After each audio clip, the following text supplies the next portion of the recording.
तो dear students, इस class में हम क्लास 7 का चैप्टर नंबर 1 जिसका नाम है इंटीजर और हिंदी में इसका नाम होता है पूर्णांक, इस चैप्टर के हम मल्टीपल चॉइस क्वेश्चंस को इस क्लास में हल करेंगे। और ये सभी एमसीक्यू आपके एग्जाम के लिए काफी महत्वपूर्ण होने वाले हैं। तो पहला मल्टीपल चॉइस क्वेश्चन आपके सामने है। प्रश्न संख्या 1 देखिए। जब पूर्णांक 10, 0, 5, -5, -7 को आरोही या अवरोही क्रम में व्यवस्थित किया जाता है तो पता लगाइए कि निम्नलिखित में से कौन सा पूर्णांक हमेशा व्यवस्था के बीच में रहता है।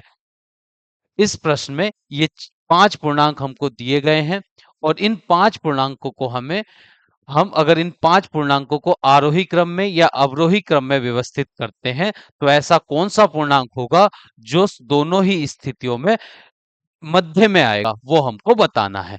अब इंग्लिश में पढ़िए क्वेश्चन को। When the integers 10, 0, 5, -5, -7 are arranged in ascending और descending order, then find out which of the following integers always remains in the middle of the arrangement.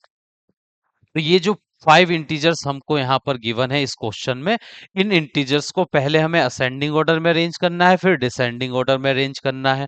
और दोनों ही ऑर्डर में हमको वो इंटीजर्स देखना है जो दोनों ऑर्डर में लिखने पर इन इंटीजर्स को उनके मिडल में रहता है। दोनों अरेंजमेंट में मिडल में कौन सा इंटीजर्स आता है ये हमको फाइंड आउट यहाँ से करना है। पहले हम इन सभी इंटीजर्स, इन सभी पूर्णांक को हम पहले आरोही क्रम में लिख लेते हैं। आरोही क्रम, आरोही क्रम होता है असेंडिंग ऑर्डर, असेंडिंग ऑर्डर में लिखते हैं। फिर इनको हम डिसेंडिंग ऑर्डर में लिखेंगे अवरोही क्रम में। तो असेंडिंग ऑर्डर में पूर्णांकों को छोटे से बड़ी संख्याओं की ओर लिखते हैं। तो सबसे छोटा पूर्णांक यहाँ पर है -7, फिर उससे बड़ा पूर्णांक -5, फिर -5 से बड़ा पूर्णांक 0 और 0 के बाद 5 और फिर 5 के बाद है 10। अब इन पूर्णांकों को हमें डिसेंडिंग ऑर्डर में लिखना है। सबसे पहले बड़ा अंक, फिर उससे छोटा अंक, घटते हुए क्रम कहलाता है डिसेंडिंग ऑर्डर और बढ़ता हुआ क्रम कहलाता है असेंडिंग ऑर्डर। तो सबसे पहले आएगा बड़ा पूर्णांक, तो सबसे बड़ा पूर्णांक यहाँ पर 10, फिर 10 के बाद 5 उससे छोटा, फिर 5 से छोटा 0, 0 से छोटा -5 और -5 से छोटा -7। तो हमने जब इन पांचों पूर्णांकों को, इन 5 इंटीजर्स को असेंडिंग ऑर्डर में लिखा, डिसेंडिंग ऑर्डर में लिखा, तो ऐसा कौन सा पूर्णांक है जो दोनों ही स्थितियों में मध्य में रहता है। देखिए यहाँ पर 0, 0 से पहले भी 2 पूर्णांक है, 0 के बाद भी 2 पूर्णांक है। असेंडिंग ऑर्डर में 0 से पहले भी 2 पूर्णांक है, 0 के बाद भी 2 पूर्णांक है। तो ये जो 0 वाला पूर्णांक है ये दोनों ही ऑर्डर में, दोनों ही क्रम में मध्य में रहता है। तो इस प्रश्न का ऑप्शन नंबर ए सही हो जाएगा। ऑप्शन नंबर ए इस प्रश्न का सही उत्तर है। अब अगला क्वेश्चन देखिए। क्वेश्चन नंबर 2 देखिए। पहले हिंदी में पढ़ते हैं प्रश्न को। संख्या रेखा चित्र 1.2 को देखकर बताइए कि निम्नलिखित में से कौन सा कथन सत्य नहीं है। तो इस क्वेश्चन नंबर 2 में इस नंबर लाइन को, इस संख्या रेखा को देखकर हमें बताना है कि कौन सा ऑप्शन यहाँ पर सत्य नहीं है, अर्थात गलत है। तो by observing the number line figure 1.2 state which of the following statements is not true. तो इस नंबर लाइन को देखकर हमें यहाँ पर बताना है कि कौन सा ऑप्शन यहाँ पर सही नहीं है, वो टिक करना है हमको। देखिए जैसे मिडल में नंबर लाइन पर बीच में क्या होता है, शून्य होता है, बीच में रहता है शून्य। तो यहाँ मिडल में क्या है, 0, और फिर ये इक्वल डिस्टेंस पर कुछ पॉइंट लगे हुए होते हैं। तो उसके बाद देखिए अगर 0 से राइट साइड को हम चलते हैं, पॉजिटिव नंबर्स होते हैं। तो यहाँ 1, 2, 3, 4, 5, 6, 7, 8 और फिर 9 और यहाँ पर आ जाएगा 10। अगर 0 से हम लेफ्ट साइड को चलते हैं तो निगेटिव इंटीजर्स आते हैं, -1, -2, -3, -4, -5, -6, -7, -8 और -9, फिर आ जाएगा -10। तो इस प्रकार ये नंबर लाइन है। अब देखते हैं कि कौन कौन से ऑप्शन यहाँ पर दिए गए हैं। तो b इज ग्रेटर देन -10। अब यहाँ पर हमें देखना है कि ये स्टेटमेंट ट्रू है या फॉल्स है।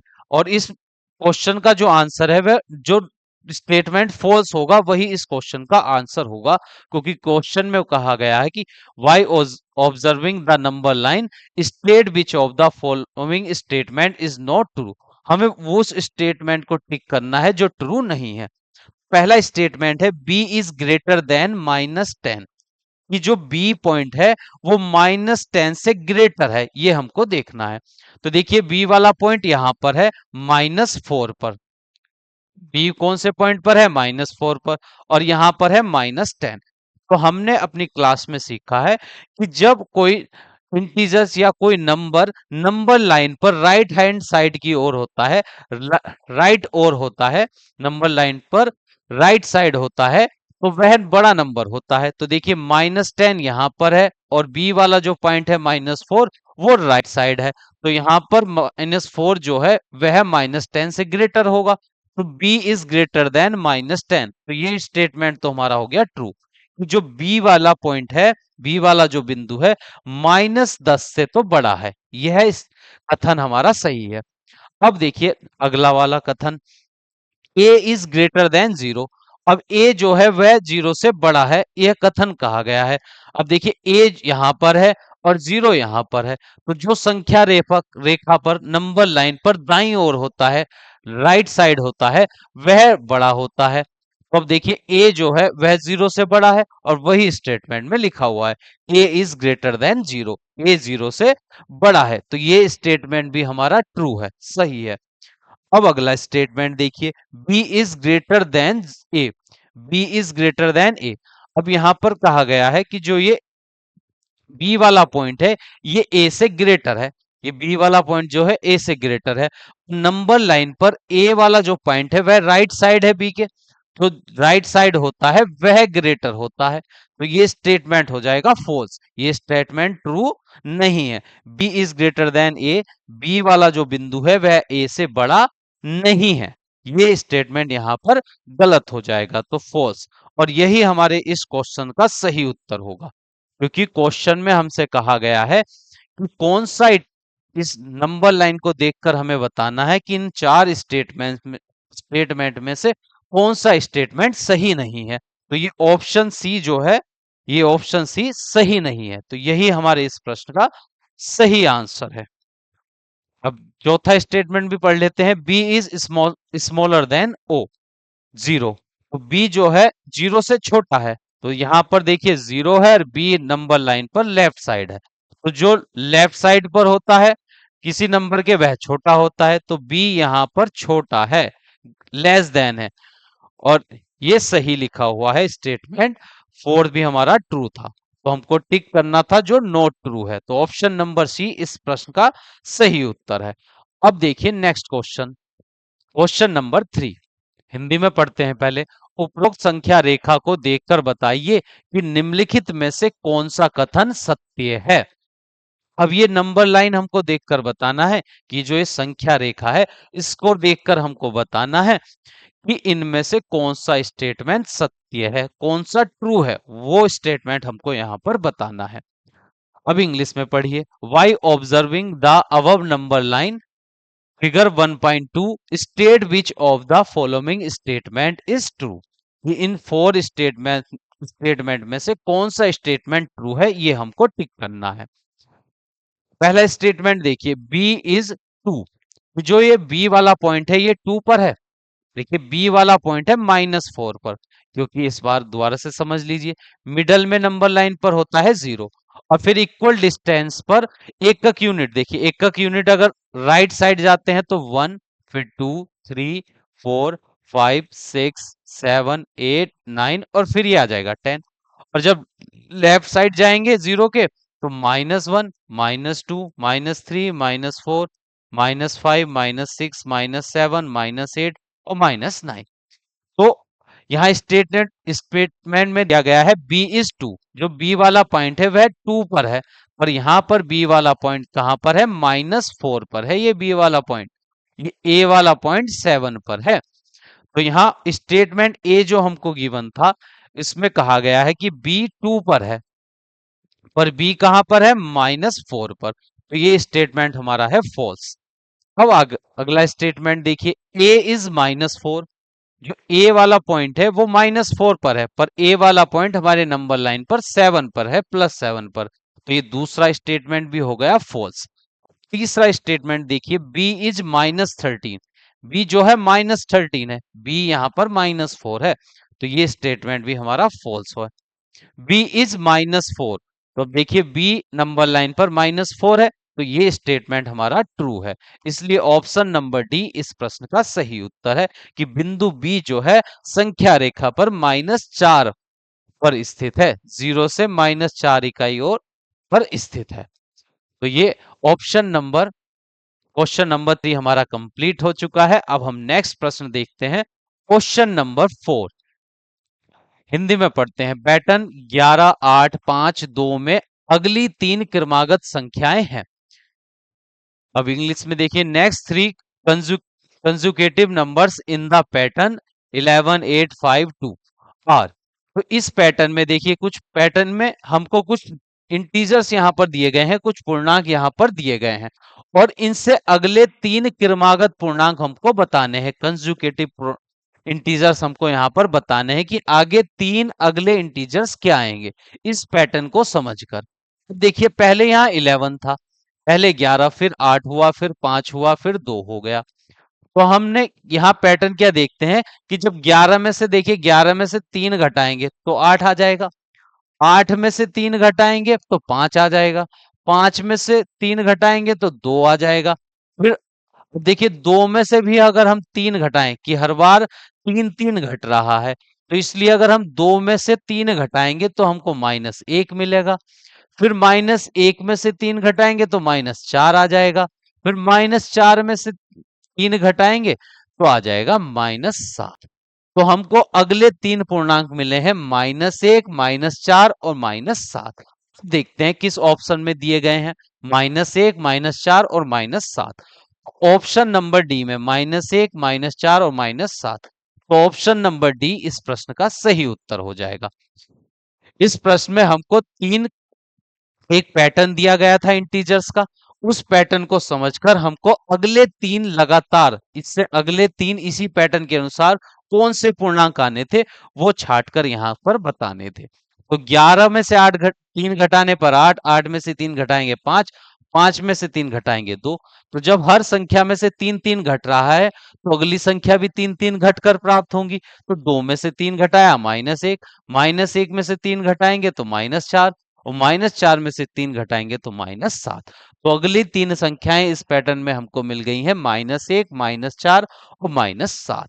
तो ऑप्शन नंबर डी इस प्रश्न का सही उत्तर है। अब हम अगले प्रश्न पर चलते हैं, ऑप्शन क्वेश्चन नंबर 5 पर।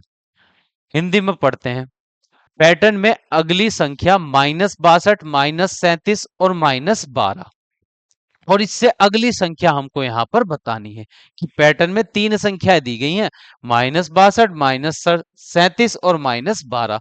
इस पैटर्न के अनुसार अगली कौन सी संख्या आएगी -12 के बाद। अब क्वेश्चन को इंग्लिश में देखते हैं, the next number in the pattern -62, -37, -12। अब इस पैटर्न में ये नेक्स्ट नंबर कौन सा होगा, ये हमको यहाँ पर देखना है कि इस ऑप्शन में से कौन सा सही है। पहले पैटर्न को समझ लेते हैं। देखिए ये है -62, -62 के बाद आया है -37, फिर -37 के बाद है -12।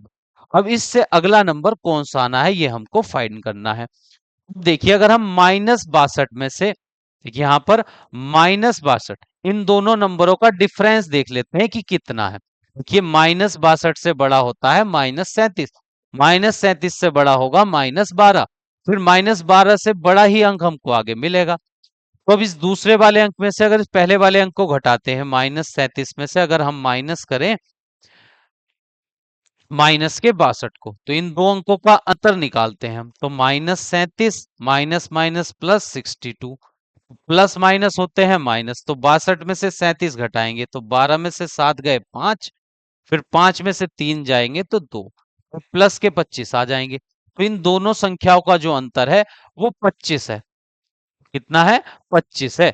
इस -62 में अगर हम 25 जोड़ेंगे तो -37 आ जाएगा।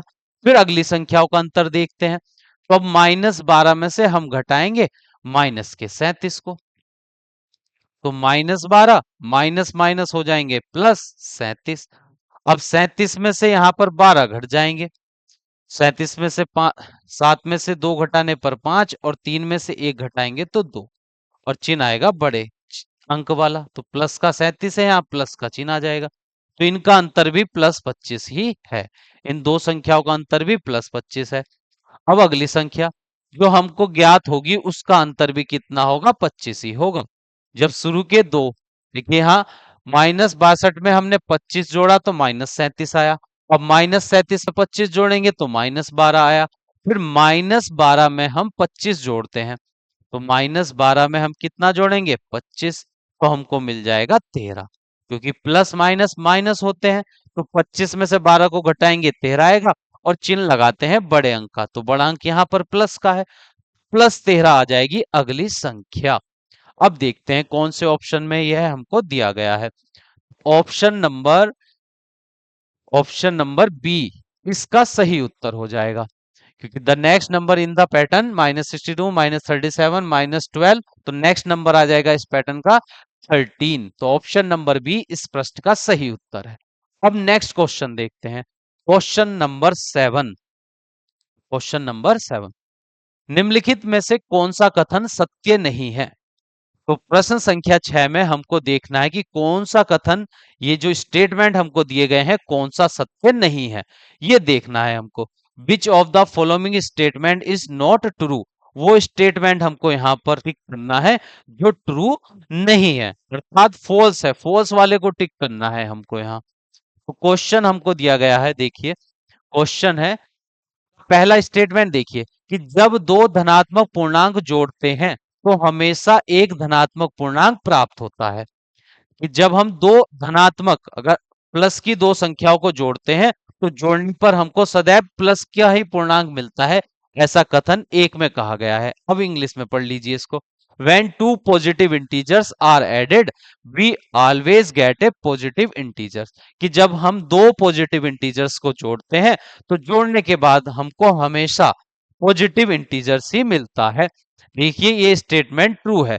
जब हम प्लस के दो नंबर को जोड़ेंगे, जैसे +2 में +3 हमने ऐड किया तो हमको प्लस का 5 ही मिलेगा। जब हम दो पॉजिटिव इंटीजर्स को जोड़ते हैं तो पॉजिटिव इंटीजर्स ही उसका आंसर आता है। कि जब हम दो धनात्मक पूर्णांकों को जोड़ते हैं तो सदैव धनात्मक पूर्णांक ही हमको मिलता है। तो ये वाला स्टेटमेंट तो हमारा है ट्रू। देखिए ये वाला स्टेटमेंट हो गया ट्रू। दूसरा स्टेटमेंट देखिए, जब दो ऋणात्मक पूर्णांक जोड़े जाते हैं तो हमेशा एक ऋणात्मक पूर्णांक प्राप्त होता है। इंग्लिश में देखिए, when two negative integers are added we always get a negative integers। कि जब हम दो निगेटिव इंटीजर्स को जोड़ते हैं तो हमको हमेशा निगेटिव इंटीजर्स ही आंसर मिलता है, ऐसा इन स्टेटमेंट में कहा गया है।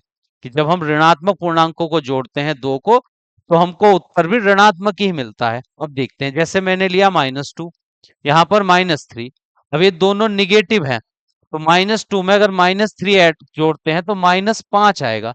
कि दो निगेटिव इंटीजर लिए, उनको जोड़ने पर भी हमको निगेटिव ही मिला, यहाँ -5 मिला। तो ये स्टेटमेंट भी हमारा ट्रू है, दूसरा वाला भी ट्रू स्टेटमेंट है, यहाँ पर दोनों ट्रू हैं ये। अब तीसरा स्टेटमेंट देखिए, जब एक धनात्मक पूर्णांक और एक ऋणात्मक पूर्णांक जोड़ा जाता है तो हमेशा एक ऋणात्मक पूर्णांक प्राप्त होता है।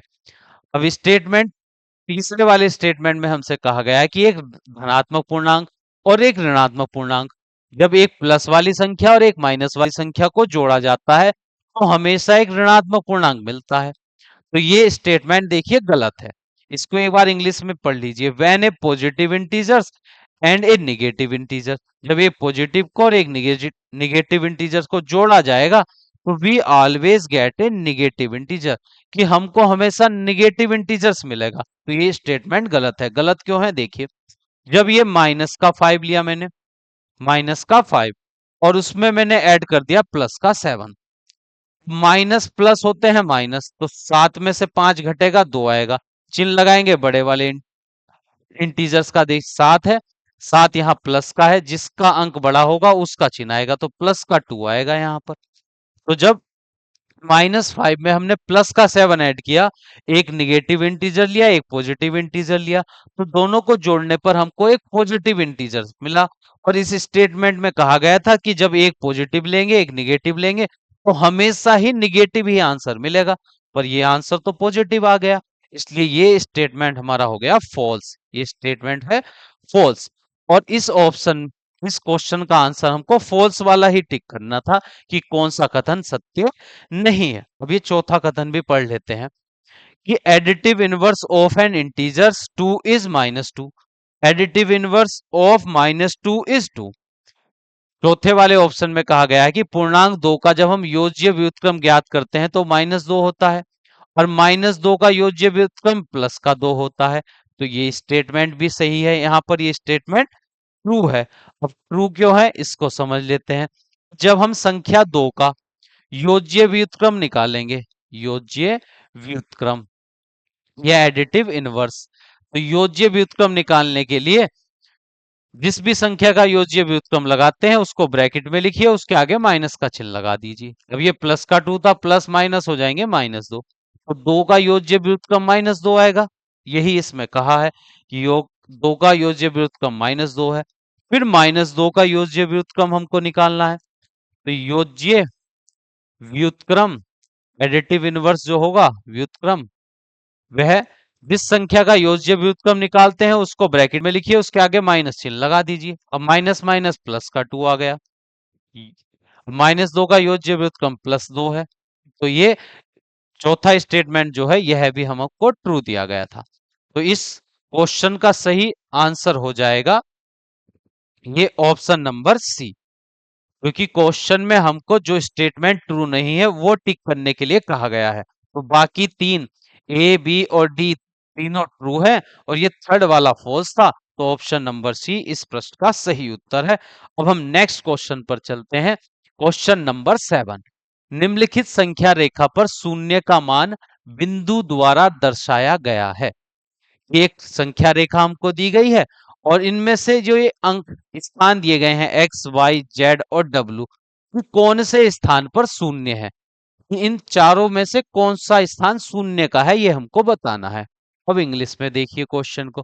On the following number line value 0 is shown by the digit. किस डिजिट द्वारा यहाँ पर 0 की वैल्यू को शो किया जा रहा है इस नंबर लाइन पर, वो हमको बताना है। देखिए नंबर लाइन पर जो ये नंबर पॉइंट होते हैं वो इक्वल डिस्टेंस पर होते हैं, तो यहाँ पर 10 के और -5 के बीच में इक्वल डिस्टेंस होगी। ये जो पॉइंट लगे हुए हैं यहाँ पर ये इक्वल इक्वल डिस्टेंस पर होंगे। नंबर लाइन पर जितने भी पॉइंट लोकेट होते हैं वो इक्वल इक्वल डिस्टेंस पर होते हैं। सभी बिंदु नंबर लाइन पर बराबर बराबर दूरी पर स्थित होते हैं। जैसे 10 के और डब्ल्यू के बीच की दूरी डब्ल्यू और जेड के बीच की दूरी जेड और वाई के बीच की दूरी वाई और एक्स के बीच की दूरी एक्स और -15 के बीच की दूरी सब जगह यहाँ पर बराबर होगी। तो देखिए अगर हम यहाँ 10 से पीछे को -15 तक आए, तो अगर एक एक का अंतर लेंगे 9 8 7 6, तो यहाँ तो माइनस, यहाँ तो फिर आना चाहिए था 5, तो ये एक एक के डिस्टेंस पर तो नहीं है। अगर हम दो दो का अंतर लें तो यहाँ 12 फिर 10 फिर उसके बाद 8 फिर 6, तो फिर यहाँ 4 आएगा, तो ये दो दो की डिस्टेंस पर भी नहीं है। अगर हम तीन तीन का अंतर लें 7 फिर 4 1 और उसके बाद -2, तो ये तीन तीन के डिस्टेंस पर भी नहीं है। अगर हम इन अंकों को 5 5 के डिस्टेंस पर लेते हैं, देखिए यहाँ 10 है, उससे पहले 5 होगा, 5 से पहले यहाँ 0 होगा, फिर 0 के बाद -5, -5 से पहले होगा -10 और फिर 5 के अंतर से -15। अगर इन अंकों को -15 और 10 के बीच में जो चार स्थान दिए गए हैं ये बराबर दूरी पर स्थित होंगे, तो अगर हम 5 5 का अंतर लेते हैं, -15 में 5 जोड़ेंगे -10, -10 में 5 जोड़ेंगे -5, फिर -5 में 5 जोड़ेंगे 0 आ जाएगा, 0 में 5 जोड़ेंगे 5 आ जाएगा और 5 में 5 जोड़ेंगे तो 10 आ जाएगा। अब हमको वो स्थान देखना था जिस पर 0 है, तो 0 का स्थान है यहाँ पर जेड का। देखिए जेड के स्थान पर क्या आया है, 0 है, क्योंकि ये सभी स्थान 5 5 की दूरी पर एक दूसरे से 5 5 की दूरी पर स्थित है। तो 0 का स्थान है यहाँ पर जेड, 0 के स्थान पर जेड लिखा हुआ है। ऑप्शन नंबर सी इस प्रश्न का सही उत्तर हो जाएगा, जेड। क्वेश्चन में कहा गया था कि एक नंबर लाइन है और इस नंबर लाइन पर कुछ पॉइंट यहां पर शो किए गए हैं। हमको देखकर बताना है कि कौन से पॉइंट पर जीरो है। तो जेड वाले पॉइंट पर यहां जीरो है, तो ऑप्शन नंबर सी इस प्रश्न का सही उत्तर है। अब देखिए नेक्स्ट क्वेश्चन, प्रश्न संख्या 8। यदि cross, zero, tick and dot संख्या रेखा पर कुछ पूर्णांकों को दर्शाते हैं। देखिए यहां पर ये चार चिन्ह दिए गए हैं। ये चार चिन्ह इस संख्या रेखा पर कुछ पूर्णांकों को दर्शा रहे हैं। ये चार चिन्ह किसी पूर्णांक के स्थान पर लिखे गए हैं। जैसे 2 के स्थान पर ये बना दिया, ऐसे किसी संख्या के स्थान के लिए इन चिन्हों का उपयोग यहां पर किया गया है संख्या रेखा पर। तो कुछ पूर्णांकों को दर्शाते हैं, तो इन संख्याओं का अवरोही क्रम है। अब इन संख्याओं को हमें अवरोही क्रम में लिखना है। अवरोही क्रम होता है घटता हुआ क्रम। अवरोही क्रम होता है घटता क्रम, सबसे बड़ा अंक पहले, फिर उससे छोटा, ऐसे घटते हुए क्रम में हमें बताना है कि ये संख्याओं को, जिनको हमें इन चिन्हों द्वारा प्रदर्शित किया गया है, इनको घटते हुए क्रम में लिखना है। क्वेश्चन को इंग्लिश में देखिए। If cross, zero, tick and dot represent some integers on number line, then descending order of these number is, कि इस नंबर लाइन पर कुछ इंटीजर्स को इन इन इन सिंबल द्वारा यहां पर रिप्रेजेंट किया गया है, और इन इंटीजर्स, इन सिंबल को हमें असेंडिंग ऑर्डर में अरेंज करना है। असेंडिंग ऑर्डर होता है डिक्रीजिंग ऑर्डर, घटते क्रम में हमको यहां पर लिखना है इन संख्याओं को। अब देखिए घटते क्रम में जब लिखते हैं तो सबसे पहले सबसे बड़ा अंक लिखना होगा। जब हमको इन्हें डिसेंडिंग ऑर्डर में लिखना है, यहां पर कौन से ऑर्डर में, डिसेंडिंग ऑर्डर में। तो डिसेंडिंग ऑर्डर में जब लिखेंगे सबसे पहले सबसे बड़ा अंक लिखेंगे। और हमने जब नंबर लाइन के बारे में सीखा था कि जो नंबर नंबर लाइन पर राइट हैंड साइड पर होगा, राइट साइड पर होगा, वह बड़ा नंबर होता है। तो सबसे राइट पर कौन सा सिंबल है यहां पर, ये ओ वाला। तो सबसे पहले आएगा ओ। फिर उसके बाद उससे छोटा नंबर, तो इसको अब छोड़ दीजिए। अब ये 3 नंबर बचे हैं, तो राइट साइड पर कौन सा है, ये है ये माइनस वाला। तो इसके बाद ये वाला ऑप्शन आ जाएगा, ये सबसे बड़ा होगा जीरो के बाद। अब ये भी काट दीजिए। अब ये 2 बचे हैं, तो जो राइट हैंड पर होगा वह बड़ा नंबर होगा नंबर लाइन पर। तो यहाँ क्रॉस वाला नंबर आएगा, तो ये क्रॉस वाला नंबर आ जाएगा। फिर उसके बाद बचा कौन सा, डॉट वाला, तो ये डॉट आ जाएगा यहाँ पर। तो जब हम नंबर लाइन पर कुछ इंटीजर्स लिखे रहते हैं, तो जो राइट हैंड साइड पर होता है, जो राइट साइड होता है, वह बड़ा इंटीजर्स होता है। अब इन तीन चारों नंबरों को हमें डिसेंडिंग ऑर्डर में लिखना था, ये डिक्रीजिंग ऑर्डर में, घटते हुए क्रम में लिखना था। तो सबसे पहले सबसे बड़ा पूर्णांक लिखेंगे। सबसे बड़ा पूर्णांक ये हो जाएगा जो सबसे दाईं ओर स्थित है। फिर उसके बाद ये वाला पूर्णांक, फिर ये सबसे छोटा हो जाएगा डॉट वाला। तो अब देखिए कौन से ऑप्शन में इस प्रकार चिन्ह लगे हुए हैं, पहले जीरो फिर टिक। देखिए पहले जीरो यहां पर है, उसके बाद टिक, जीरो टिक क्रॉस और डॉट, ये ऑप्शन नंबर सी इस प्रश्न का सही उत्तर हो जाएगा। अब चलते हैं नेक्स्ट क्वेश्चन पर। क्वेश्चन नंबर 9 पर, संख्या रेखा पर -3 गुणा 3 का मान दाईं ओर है। अब हमको देखकर बताना है कि संख्या रेखा पर -3 और गुणा 3 का जो मान है वह किसके दाईं ओर है।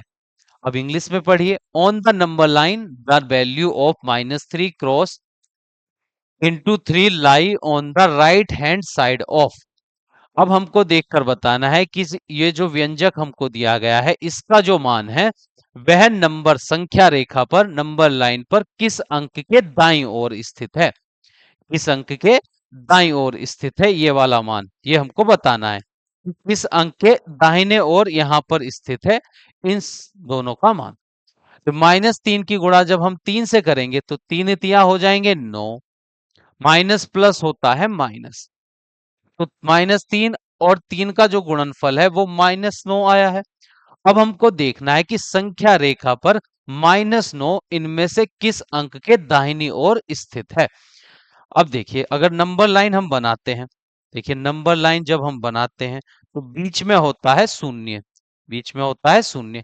दाईं ओर प्लस की संख्या 1 2 3 4 5 6 7 8 9, और बाईं ओर माइनस की संख्या है, -1, -2, -3, -4, -5, -6, -7, देखिए -8, फिर -9, यहाँ इधर -10, -11, ऐसे संख्या रेखा होगी। अब हमको देखना है कि -9 इनमें से कौन से पूर्णांक के दाईं ओर है। अब देखिए, अगर 9 के देखे, 9 के दाईं ओर यहां पर होगा,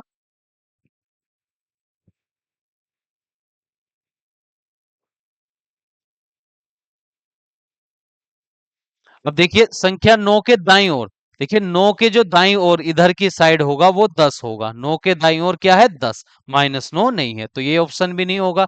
जीरो, जीरो के दाईं ओर देखिए, जीरो के दाईं ओर है 1, तो ये ऑप्शन भी नहीं है। -4, -4 के दाईं ओर है -3, तो ये ऑप्शन भी नहीं है। -10, तो -10 के दाईं ओर है -9, जो -3 और 3 का गुणनफल है। तो इसका जो मान है यह -10 के दाईं ओर स्थित है। तो ऑप्शन नंबर ए इस प्रश्न का सही उत्तर हो जाएगा। इसमें हमें बताना था कि इन दोनों का गुणनफल कौन से पूर्णांक के दाईं ओर स्थित है। तो -10 के दाईं ओर स्थित है इन दोनों का गुणनफल। तो ऑप्शन नंबर ए इस प्रश्न का सही उत्तर है। अब नेक्स्ट क्वेश्चन देखिए, क्वेश्चन नंबर 10। 5 डिवाइड -1 का मान बीच में नहीं आता।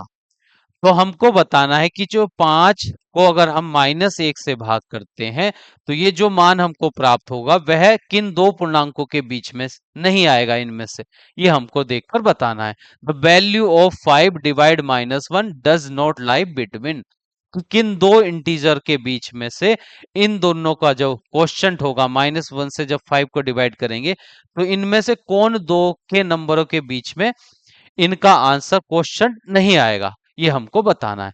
तो जब -1 से हम 5 को डिवाइड करेंगे तो 1 से 5 को डिवाइड करने पर 5 आएगा।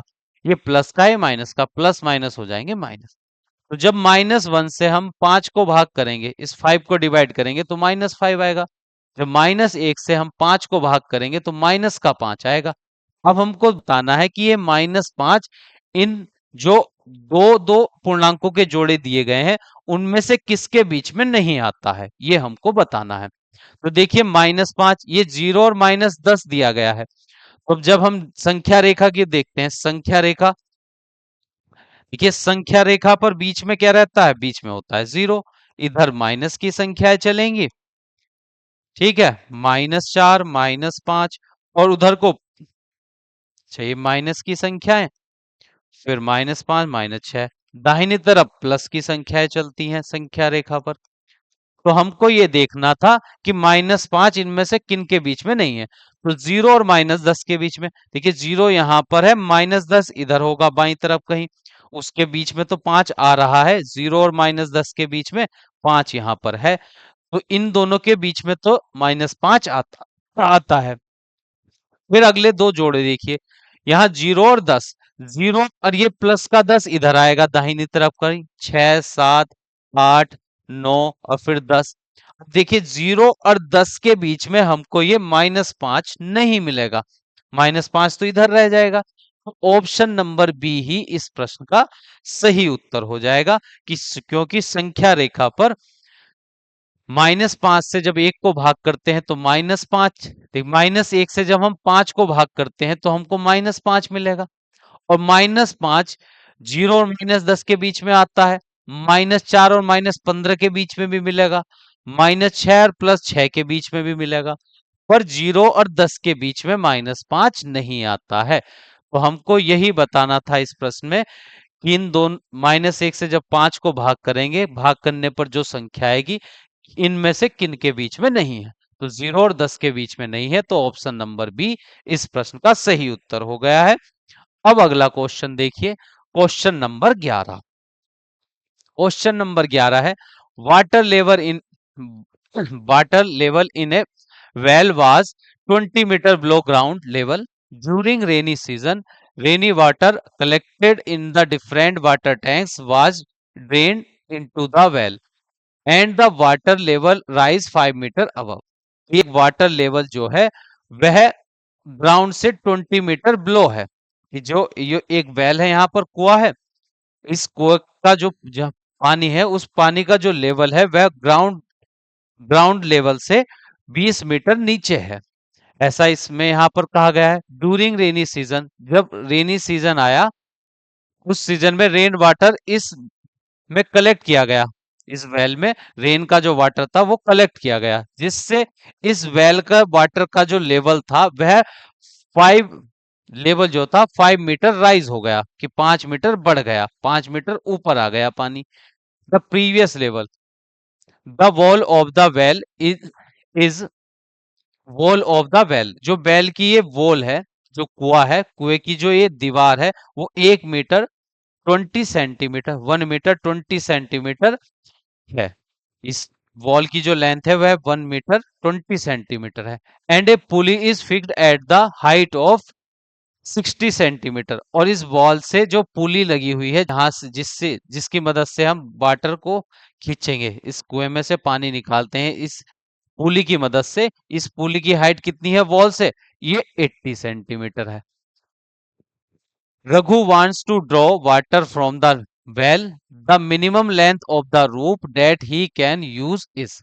अब इस रघु को इस वेल में से, इस कुएं में से पानी निकालना है, तब उसको रस्सी की कितनी मिनिमम लेंथ चाहिए जिससे वो पानी इस कुएं में से निकाल ले। अब क्वेश्चन को हिंदी में पढ़ते हैं। क्वेश्चन है, एक कुएं में पानी का स्तर जमीन से 20 मीटर नीचे था। ये एक कुआं है जिसमें पानी का स्तर जमीन से 20 मीटर नीचे है। देखिए यहाँ पर जमीन होगी, ये इससे 20 मीटर नीचे है पानी का लेवल इस कुएं में।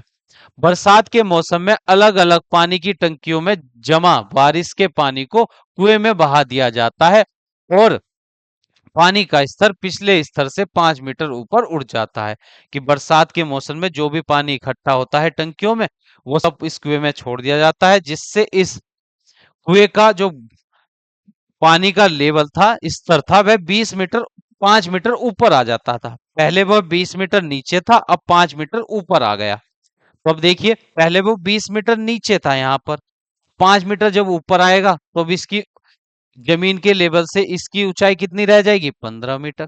पहले ये 20 मीटर नीचे था, 5 मीटर ऊपर आया तो 15 मीटर रह गई इसकी गहराई। अब कुएं की दीवार 1 मीटर 20 सेंटीमीटर ऊंची है और 80 सेंटीमीटर की ऊंचाई पर एक चरखी लगी हुई है। रघु कुएं से पानी निकालना चाहता है, रस्सी की न्यूनतम लंबाई जो वह इस्तेमाल कर सकता है वह है। और हमको ये बताना है कि ये रघु जो है पानी को निकालने के लिए रस्सी की कम से कम कितनी लंबाई की रस्सी ले जिससे वह पानी निकाल पाए। अब इसको समझिए, देखिए ये यहाँ पर कुआ है, ये कुएं की दीवारें हैं, दीवारों की लंबाई 1 मीटर 20 सेंटीमीटर है। यहाँ होगा देखिए यहाँ पर होगा ग्राउंड लेवल, क्या क्या होगा, ग्राउंड लेवल। यहाँ पर इस ग्राउंड लेवल से देखिए, यहाँ जमीन से नीचे इस कुएं में 20 मीटर की गहराई पर पानी का स्तर था पहले। बरसात के मौसम में जो पानी इकट्ठा हुआ वो इस कुएं में छोड़ दिया गया, जिससे इसका लेवल नीचे से 5 मीटर ऊपर उठ गया। तो अब ग्राउंड लेवल से इसकी दूरी कितनी रह जाएगी, 15 मीटर। तो पानी ग्राउंड लेवल से पानी की दूरी कितनी है, 15 मीटर। और 1 मीटर 20 सेंटीमीटर ये हो गई रस्सी, ये हो गई इस दीवार की लंबाई। तो एक तो पानी तक जाने के लिए देखिए कुएं इस ग्राउंड लेवल से नीचे पानी कितना है, 15 मीटर की दूरी पर। 15 मीटर से ऊपर ये दीवार की दूरी कितनी है, 1 मीटर 20 सेंटीमीटर।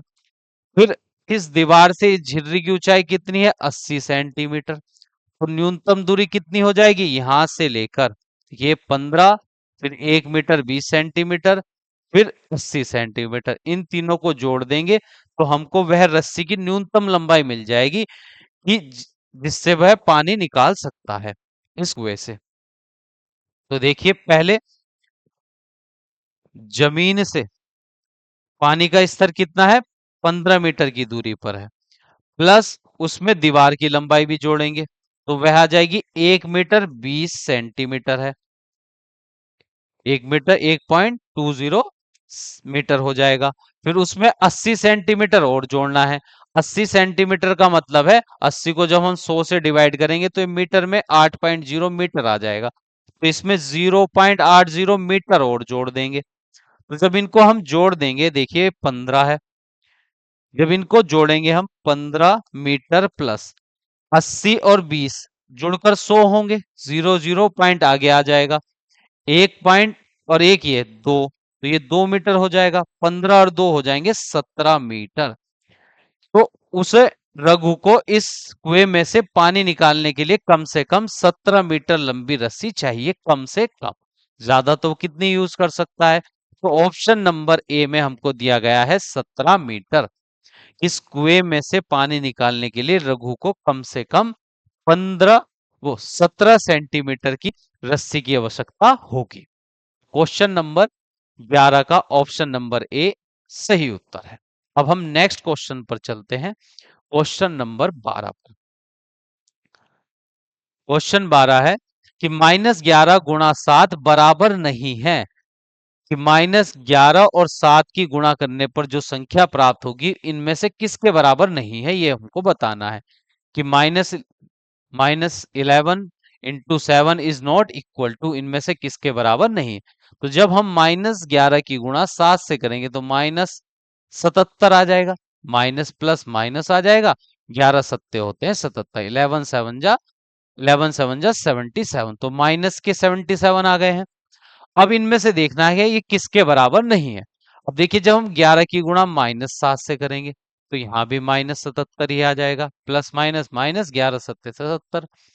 फिर जब 11 और 7 की गुणा करेंगे तो यहाँ 77 आएगा, आगे माइनस का चिन्ह, इसका आंसर भी -77।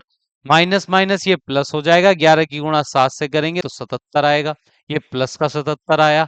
फिर 7 की गुणा -11 से करेंगे तो माइनस का 77 आएगा।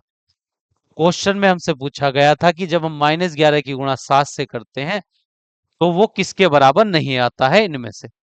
तो -11 की गुणा 7 से करने पर -77 आया, तो यहाँ भी -77 था, यहाँ भी -77 और यहाँ भी -77, तो ये था प्लस का 77। तो इनमें से ये किसके बराबर नहीं है, इस +77 के बराबर नहीं है, तो ऑप्शन नंबर सी इस प्रश्न का सही उत्तर हो जाएगा। कि -11 और 7 का जो गुणनफल है वो -11 और -7 के गुणनफल के बराबर नहीं है। ऑप्शन नंबर सी इस प्रश्न का सही उत्तर है। अब अगला क्वेश्चन देखिए, प्रश्न नंबर 13। -10 गुणा -5 प्लस -7 बराबर है। ये जो व्यंजक हमको दिया गया है यह किसके बराबर है, इनमें से बताना है कि -57 +57 -43 या +43 किसके बराबर आएगा, ये हमको बताना है। तो जब इसको हम सोल्व करेंगे, देखिए -10 है, गुणा है -5 और प्लस -7, तो यहाँ गुणा का भी चिन्ह है, प्लस का भी चिन्ह है, पूर्णांकों के बीच में प्लस का चिन्ह भी है और गुणा का चिन्ह भी है। तो बोर्ड मास के नियम से सबसे पहले हम गुणा करते हैं, तो माइनस माइनस प्लस हो जाएगा, 10 पंजे हो जाएंगे 50, फिर प्लस का चिन्ह, फिर है -7।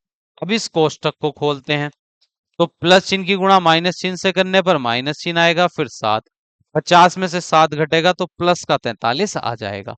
तो ऑप्शन नंबर सी इस प्रश्न का सही उत्तर हो जाएगा। देखिए ऑप्शन नंबर डी इस प्रश्न का सही उत्तर आएगा, प्लस का 43।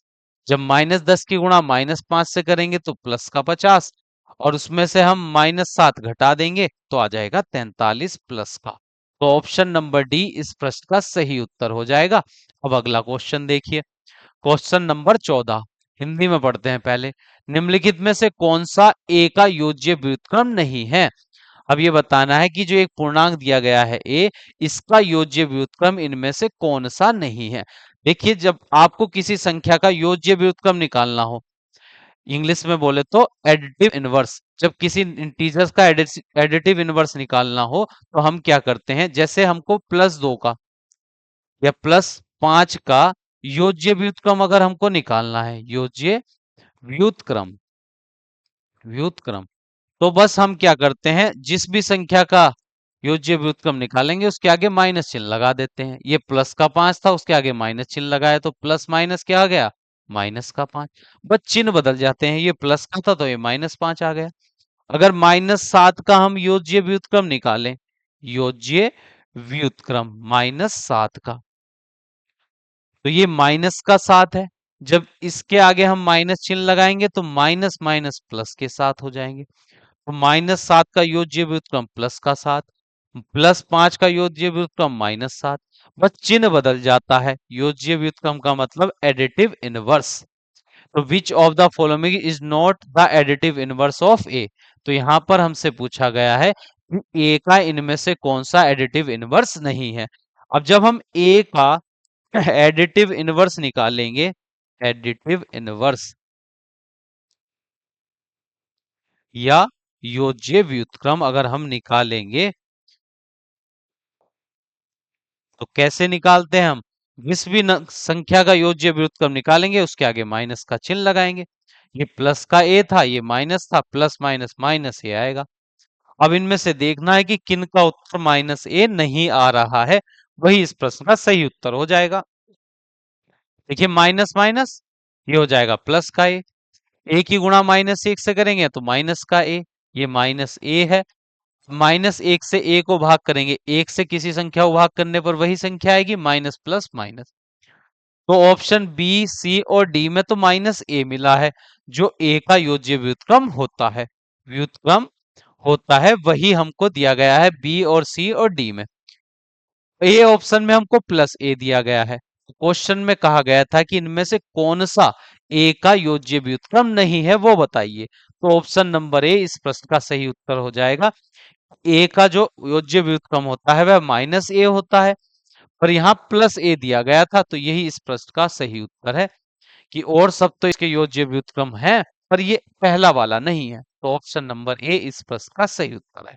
अब अगला क्वेश्चन देखिए, क्वेश्चन नंबर 15। निम्नलिखित में से कौन सा पूर्णांक ए के लिए गुणात्मक गुणात्मक पहचान है? इंग्लिश में पढ़ते हैं, which of the following is the multiplicative identity for an integers A. अब हमको ये बताना है कि इंटीजर के लिए इनमें से कौन सी मल्टीप्लिकेटिव आइडेंटिटी है या गुणात्मक अवयव है गुणा के लिए, ये हमको बताना है। अब ये गुणात्मक अवयव क्या होता है? गुणात्मक अवयव वह होता है एक ऐसा पूर्णांक जिसकी गुणा, एक ऐसा पूर्णांक जिसकी गुणा किसी भी संख्या से कर लीजिए, करने के बाद हमको वही संख्या मिल जाए। किसी पूर्णांक की गुणा उस गुणा किसी अवयव से करने पर हमको वही पूर्णांक मिल जाए। जैसे ए की गुणा किससे हम करें जिससे हमको ए मिल जाए, तो इस संख्या को हम गुणात्मक गुणात्मक पहचान कहेंगे या मल्टीप्लिकेटिव आइडेंटिटी कहेंगे। गुणात्मक तत्समक अवयव कहेंगे इसको हम। गुणा के लिए तत्समक अवयव कहेंगे इस संख्या को। अगर किसी संख्या की गुणा बताइए किस संख्या से करें जिससे हमको वही संख्या मिल जाए। तो जब हम एक की गुणा 5 से करते हैं तो 5 आएगा। एक की गुणा हम -2 से करेंगे तो -2 आएगा। एक की गुणा हम किसी भी संख्या से कर लें तो वही संख्या हमको मिल जाएगी। तो एक को गुणा का तत्समक अवयव कहा जाता है, गुणा का मल्टीप्लिकेटिव आइडेंटिटी कहा जाता है। ये एक क्या होता है? इंटीजर्स के लिए मल्टीप्लिकेटिव आइडेंटिटी होती है, एक गुणा का तत्समक अवयव होता है ये एक। क्योंकि इससे अगर हम किसी पूर्णांक की गुणा करेंगे तो वही पूर्णांक हमको उत्तर मिल जाता है। तो ऑप्शन नंबर बी इस प्रश्न का सही उत्तर हो जाएगा कि which of the following is the multiplicative identity for an integers A के लिए इनमें से कौन सी मल्टीप्लिकेटिव आइडेंटिटी होगा। तो जब हम ए की गुणा 1 से करेंगे तो हमको ए ही मिलेगा, तो इसलिए एक को हम मल्टीप्लिकेटिव आइडेंटिटी कहेंगे ए के लिए। तो ऑप्शन नंबर बी इस प्रश्न का सही उत्तर है। अब अगले क्वेश्चन पर चलते हैं, क्वेश्चन नंबर 16 पर। व्यंजक दिया गया है बराबर नहीं है, तो -8 into -3 into -4 is not equal to. देखना है कि जो ये व्यंजक हमको दिया गया है ये इनमें से किसके बराबर नहीं है। अब इसको देखिए, यहाँ पर दिया गया है बड़े कोष्टक में -8, फिर इंटू में -3, फिर बड़ा कोष्टक बंद गुणा -4। अब इसको सॉल्व कर लेते हैं। इसका आंसर क्या आएगा? तो पहले इस बड़े कोष्टक को हल करेंगे। -8 की गुणा -3 से करेंगे तो माइनस माइनस प्लस, 8 या 24, फिर उसकी गुणा -4 से होगी तो माइनस प्लस आ जाएगा माइनस, और 24 की गुणा 4 से करेंगे तो आ जाएगा 96। तो इसका जो मान है वह बराबर किसके आया है, -96 के। अब हम देख लेंगे कि ये जो चार ऑप्शन दिए गए हैं इनमें से -96 किसका मान नहीं है, क्योंकि हमको बताना है कि ये किसके बराबर नहीं है। तो चार ऑप्शन में से तीन के बराबर ये होगा और एक के बराबर नहीं होगा, वही वाला ऑप्शन हमको बताना है। पहला वाला देखिए, तो यहाँ बड़ा कोष्टक यहाँ पर लगा हुआ है। अब चार तिया हो जाएंगे 12, ये माइनस माइनस प्लस के 12, फिर इसकी गुणा होगी -8 से, तो माइनस प्लस माइनस 12 अट्ठे हो जाएंगे 96, तो ये तो -96 आ गया है। बी वाला देखिए, बड़े कोष्टक में -8 और -4 की गुणा है, तो माइनस माइनस प्लस 8 चौक हो गए 32, फिर उसकी गुणा -3 से करेंगे, माइनस प्लस माइनस हो जाएंगे, 3 दूनी 6 और 3 तिया 9, ये भी -96 है। अब ये तीसरा वाला देखिए, यहाँ पर बड़े कोष्टक में -3 -8 है, तो माइनस माइनस प्लस 8 तिया 24, फिर उसकी गुणा की -4 से, माइनस प्लस माइनस 24 चौक 96, इसका उत्तर भी -96 है। अब लास्ट वाला देखिए, ये डी वाला, पहले यहाँ पर दो पद इनका गुणनफल है, बाद में इन दोनों पदों का गुणनफल, बीच में यहाँ माइनस का चिन्ह, तो माइनस माइनस प्लस 8 तिया 24 हो जाएंगे, बीच में माइनस, फिर माइनस माइनस प्लस 8 चौक 32 आ गए, ये प्लस का 24 और ये प्लस माइनस माइनस 32, 24 में से 32 घटाएंगे तो 8 आ जाएंगे माइनस के। अब देखिए सभी का मान -96 आया, जो इस व्यंजक का जब हमने हल किया तो उसका उत्तर आया था -96। इन चार ऑप्शनों में से तीन ऑप्शन थे -96 जिनका उत्तर है, ये एक ही ऑप्शन अलग आया है -8। तो हमको प्रश्न में बताना था कि -8 into -3 into -4 is not equal to, इनमें से किसके बराबर नहीं है। तो इस चौथे वाले ऑप्शन के ये बराबर नहीं है, तो इस प्रश्न का सही उत्तर हो जाएगा ऑप्शन नंबर डी, ये इसके उत्तर के बराबर नहीं है। अब हम नेक्स्ट क्वेश्चन पर चलते हैं, क्वेश्चन नंबर 17 पर। क्वेश्चन नंबर 17 है, -25 गुणा बड़े कोष्टक में 6 + 4 समान नहीं है। जो ये व्यंजक हमको दिया गया है कि हमको देखकर बताना है कि इसका उत्तर इनमें चार ऑप्शनों में से किसके बराबर नहीं है, वो टिक हमको करना है। पहले हम इसको ही सरल करके देख लेते हैं कि इसको सरल करने के बाद क्या आएगा। तो 6 + 4, अब देखिए -25 गुणा 6 में 4 जोड़ेंगे 10 आ जाएगा, 10 की गुणा हम -25 से करेंगे, माइनस प्लस माइनस 25 धाई हो जाएंगे 250।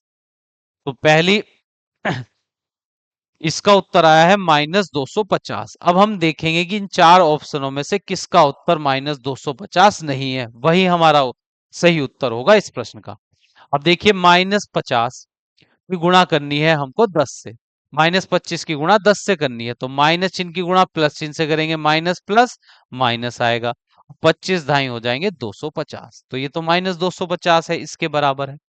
अगला ऑप्शन देखिए, -25 की गुणा करनी है हमको 6 से, देखिए -25 की गुणा 6 से करेंगे तो माइनस का 25 छंग हो जाएंगे 150, फिर प्लस का चिन्ह, फिर -25 की गुणा हम 4 से करेंगे तो ये माइनस का 100 आ जाएगा, तो माइनस का 150 और प्लस माइनस -100, -150 में से 100 घटाएंगे तो -250 आएगा, तो ये दूसरे वाले ऑप्शन का भी उत्तर -250 है, इसके बराबर है।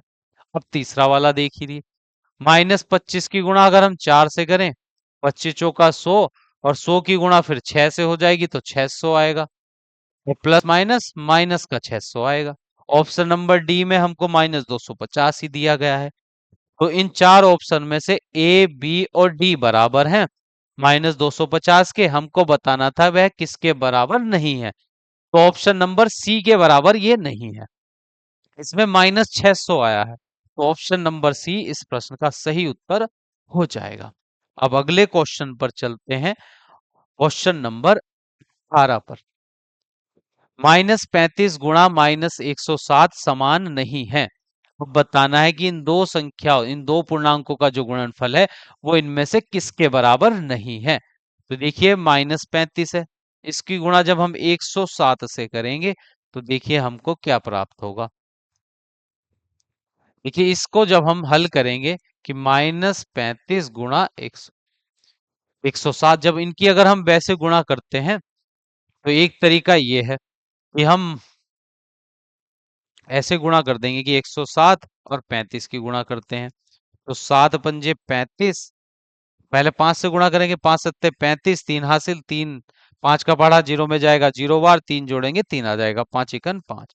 फिर 3 सत्ते 21 का 1 हासिल 2 2 आ जाएगा, और फिर 3 एकन 3, तो 5 4, ये 7 और ये 3, और प्लस माइनस होता है माइनस, तो ये आएगा 3745। तो अब इस संख्या का जो उत्तर है वो -3745 है। हमको देखना है कि इनमें से यह किसके बराबर नहीं है। तो पहला वाला ऑप्शन देखते हैं। पहले वाले ऑप्शन में दिया गया है -35 गुणा 100 अब देखिए जब हम इस -35 की गुणा 100 + 7 से करेंगे, ये -35 है, गुणा 100 में 7 जोड़ेंगे तो आ जाएगा 107, और 107 की फिर गुणा -35 से करेंगे तो -3745 आएगा। तो ऑप्शन ए तो इसके बराबर है। बी वाला देखिए, बी में है -35 और उसकी गुणा हम 7 से करेंगे, फिर प्लस है बीच में, फिर है -35 और उसकी गुणा करते हैं 100 से। तो अब देखिए 7 और -35 की गुणा 7 से करेंगे तो माइनस प्लस माइनस, 5 सत्ते 35, 3 हासिल, 3 सत्ते 21, और 21 और 3 हो जाएंगे 24, तो -245। फिर ये प्लस माइनस माइनस हो जाएगा, 35 की गुणा 100 से करेंगे तो 3500, माइनस माइनस प्लस होते हैं, ये जुड़ जाएंगे, तो ये भी आ जाएगा 3745। तो ये भी ऑप्शन नंबर बी भी इसके बराबर है। सी वाला देखिए, सी में दिया गया है -35 गुणा 7 और +100। अगर 35 की गुणा हम 7 से करेंगे तो माइनस का 245 आएगा, अभी हमने गुणा की थी। -35 की गुणा 7 से करेंगे तो -245 और +100 है, प्लस माइनस होते हैं माइनस, तो 245 में 100 घटाएंगे 145 आ जाएगा, चिन्ह लगाएंगे बड़े अंक का, बड़ा अंक 245 है, तो माइनस का 145 आ जाएगा, जो कि इसके गुणनफल के बराबर नहीं है। तो ऑप्शन नंबर सी में जो व्यंजक हमको दिया गया है उसका मान इस दिए गए व्यंजक के बराबर नहीं है, इसके समान नहीं है। तो ऑप्शन नंबर सी इस प्रश्न का सही उत्तर हो जाएगा कि और सबके जो गुणनफल थे वह किसके बराबर थे, -35 गुणा 107 के गुणनफल के बराबर थे। पर जो ऑप्शन सी में जो व्यंजक दिया गया है इसका उत्तर इसके बराबर नहीं है, तो ऑप्शन नंबर सी इस प्रश्न का सही उत्तर है। अब अगला क्वेश्चन देखिए, क्वेश्चन नंबर 19, कि 43 गुणा -99 + 43 बराबर है, ये किसके बराबर है, ये हमको देखकर बताना है कि -43 इंटू -99 + 43 इज इक्वल टू, ये किसके बराबर है। यहाँ 43 की मल्टीप्लाई -99 और +43 है। अब देखिए अगर प्लस चिन्ह से पहले ये एक नंबर लिखा हुआ है, जब दो डिजिट के बीच में इंटू का चिन्ह रहता है उसको हम एक ही टर्म पढ़ते हैं, जब बीच में गुणा का चिन्ह रहता है दो संख्याओं के तो वो एक ही पद कहा जाता है, और प्लस चिन्ह के बाद ये दूसरा पद है।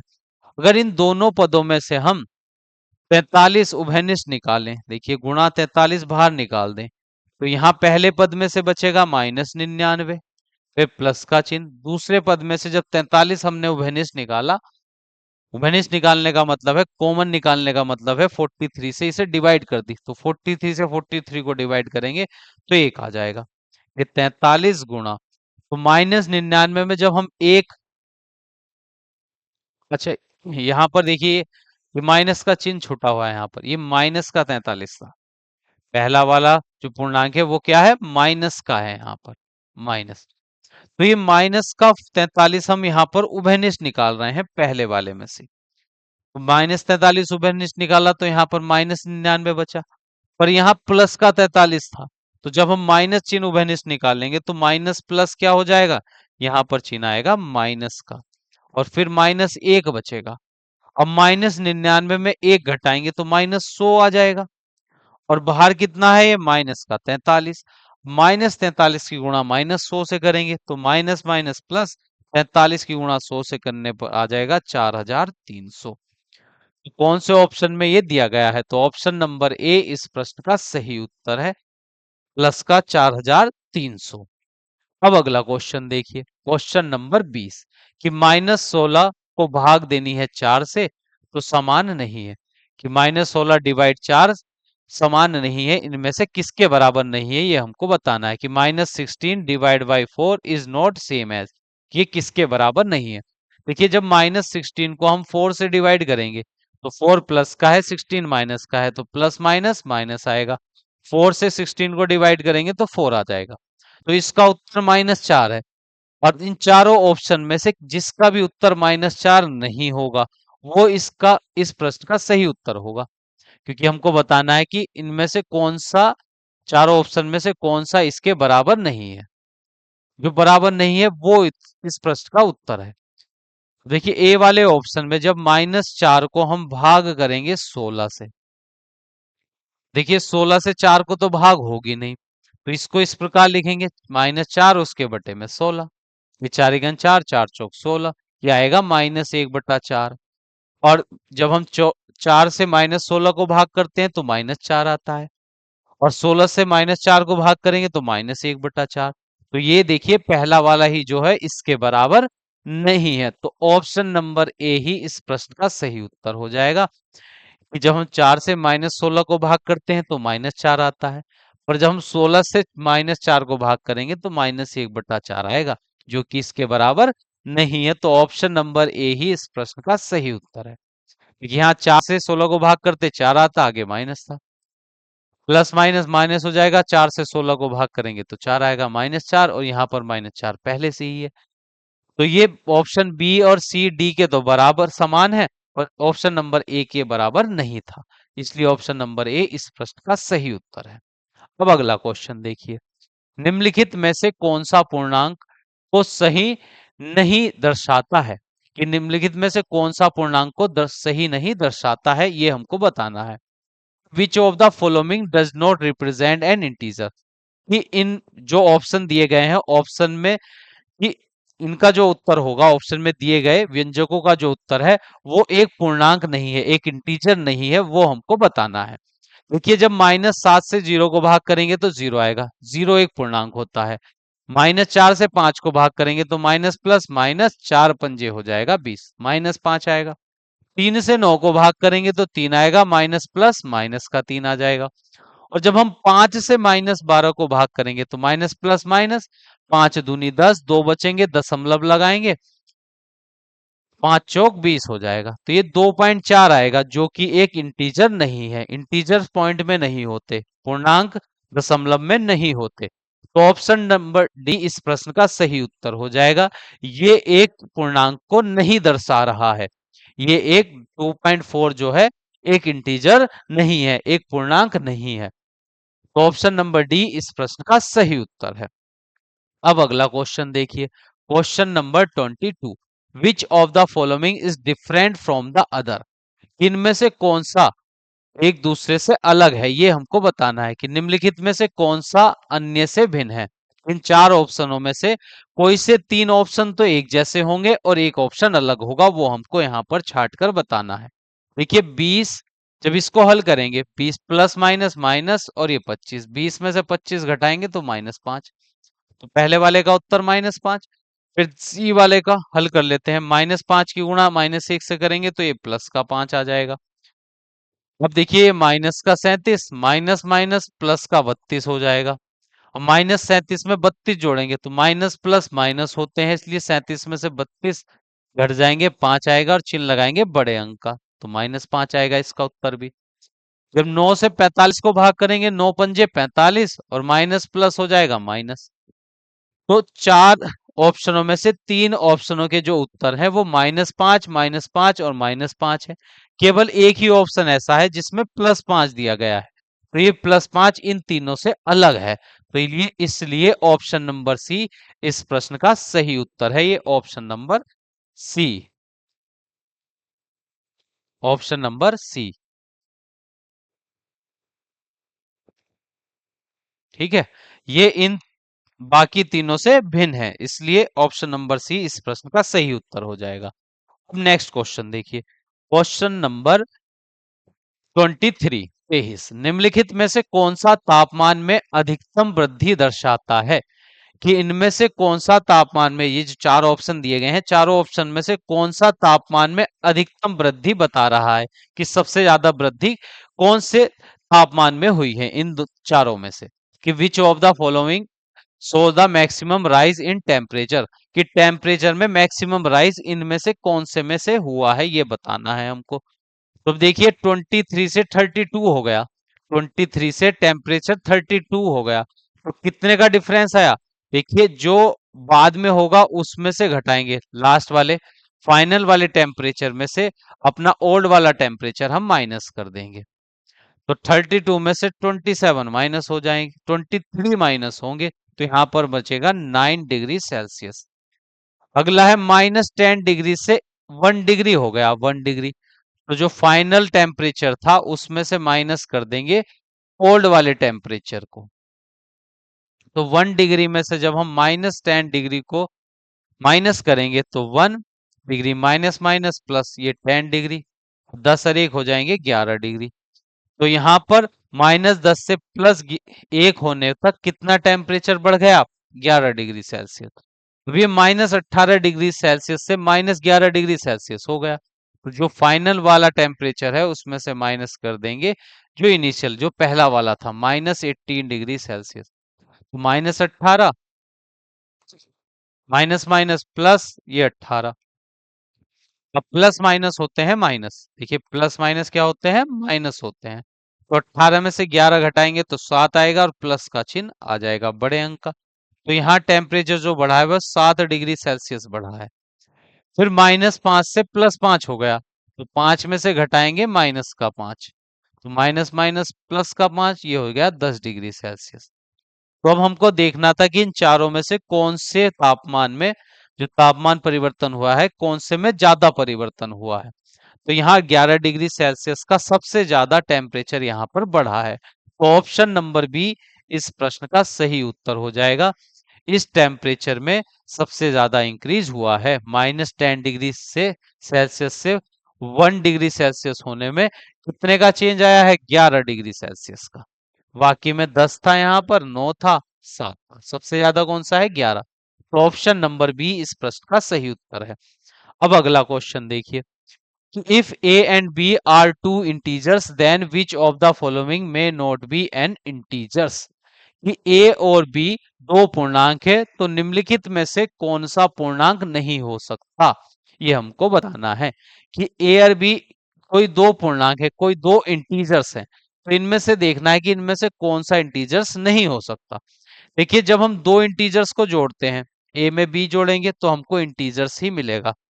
दो इंटीजर्स को जोड़ने पर, दो पूर्णांकों को जोड़ने पर पूर्णांक ही मिलता है, दो इंटीजर्स को जोड़ते हैं तो हमको इंटीजर्स ही मिलता है, ये इंटीजर्स ही आएगा। जब हम दो इंटीजर को घटाएंगे तो आंसर इंटीजर ही आता है, दो पूर्णांकों को घटाने पर उत्तर पूर्णांक ही मिलता है। ए और बी की गुणा, तो जब दो पूर्णांकों की गुणा करेंगे तब भी उत्तर पूर्णांक ही आता है, सदैव पूर्णांक आएगा।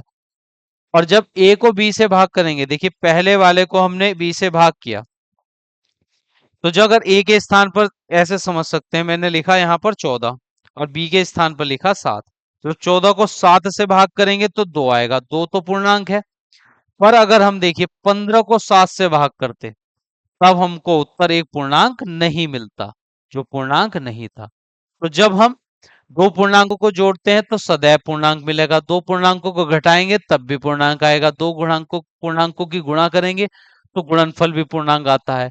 पर जब एक पूर्णांक को दूसरे पूर्णांक से भाग करते हैं तो सदैव, हमेशा पूर्णांक नहीं आता है, सदैव पूर्णांक नहीं आएगा। तो इसमें ऑप्शन नंबर डी इस प्रश्न का सही उत्तर हो जाएगा, कि सदैव जब एक पूर्णांक को दूसरे पूर्णांक से भाग करते हैं तो जरूरी नहीं है कि हमको एक पूर्णांक ही उत्तर मिले। तो ऑप्शन नंबर डी इस प्रश्न का सही उत्तर है।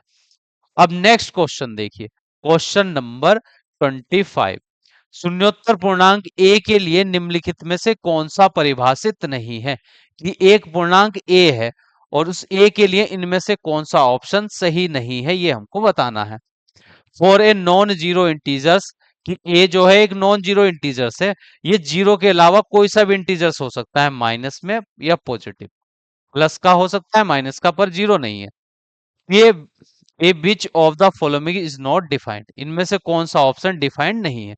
देखिए जब ए को हम जीरो से भाग करेंगे, दूसरे वाले ऑप्शन में दिया गया है जीरो डिवाइड ए से जीरो को भाग डिवाइड कर रहे हैं, एक से ए को डिवाइड करेंगे, ए से एक को भाग करेंगे। तो देखिए ए से जब हम किसी नंबर से जब शून्य को डिवाइड करते हैं तो हमको आंसर जीरो मिलता है। एक से अगर किसी नंबर को डिवाइड करते हैं तो वही नंबर आम मिल जाता है। ए से किसी नंबर को डिवाइड करेंगे, देखिए ए से जब वन को डिवाइड करेंगे तो वन अपॉन ए आएगा। तो ये एक से हम ए को भाग कर सकते हैं, ए कोई इंटीजर्स होगा, उससे जब हम एक को भाग करेंगे तो दशमलव में कोई हमको मिल जाएगा आंसर।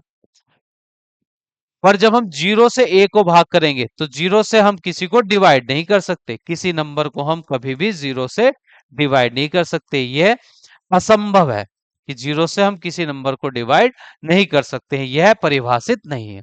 ऑप्शन नंबर ए इस प्रश्न का सही उत्तर हो जाएगा कि किसी इंटीजर ए को जीरो से डिवाइड करना पॉसिबल नहीं है।